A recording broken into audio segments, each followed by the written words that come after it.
He opened this school. He is the figurehead of this community. There isn't a time where I don't meet parents who were former students of Randy, and they all know him, they all love him. He is a big teddy bear, and he is very passionate about community and service.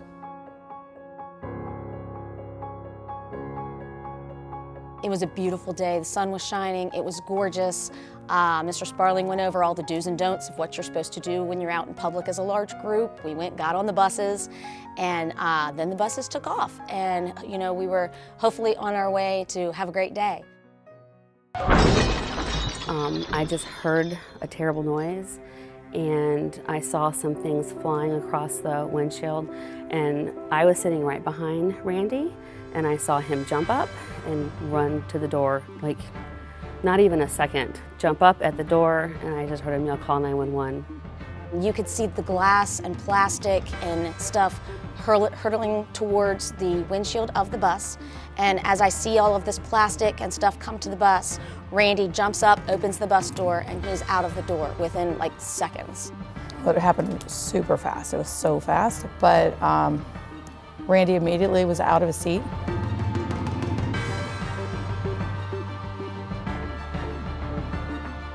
I saw something terrible happen.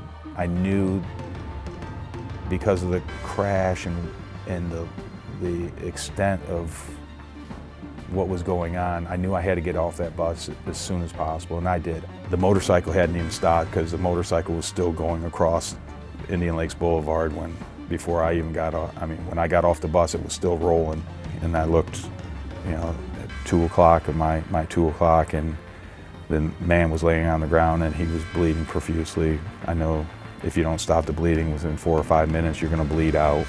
He called for a belt, a tourniquet, and so Mary and I both were like pulling off our belts. I hollered back onto the bus and said, "I need a belt," and all of a sudden belts come flying at me. It seemed like forever, but it wasn't. I believe I had the bleeding stopped in less than 2 minutes. I've been trained in first aid and through Boy Scouts. I'm an Eagle Scout myself and been in scouting for 49 years. So all the training and everything that I've been through it really paid off that day. One little girl was like, "Oh man, Mr. Sparling, he's so kind-hearted." And I said, "Yeah, sometimes he comes off like a grizzly bear, but he's really a teddy bear." And I said, "He's there, so he's gonna be okay." I said, "Mr. Sparling's in charge. The guy's gonna be all right." I said, "If anybody can do anything, it's him." You know, he held it together for all of us so well, and I think that's what he does all the time, that he's, you know, he's such a good role model and a leader for the kids and the staff. It's just wonderful to see someone who thinks nothing of being selfless, showing children what a true role model should be.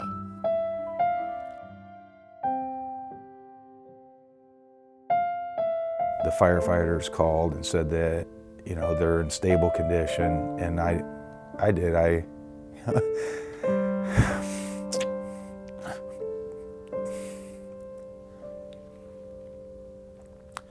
just thanked the Lord that they were alive, and, you know, got myself back together and went on the rest of the day. I know it was a difficult situation for the kids to encounter, like, you know, what they came across that day. But at the same term, when you have someone like Randy, who is in their charge, who is, you know, there to help them and to mentor them, you know, as an educator or in whatever capacity, you've got the right person for the job.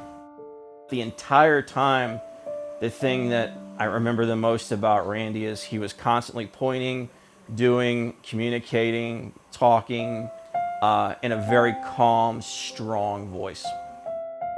It was quite a relief, especially to know that someone like that was there to help me.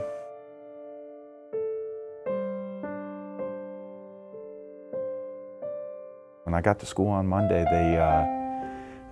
I must have had 70 or 80 kids run up to me in the hall and say, Mr. Sparling, are they okay?" A couple of kids said, "Well, what can we do? What can we do?"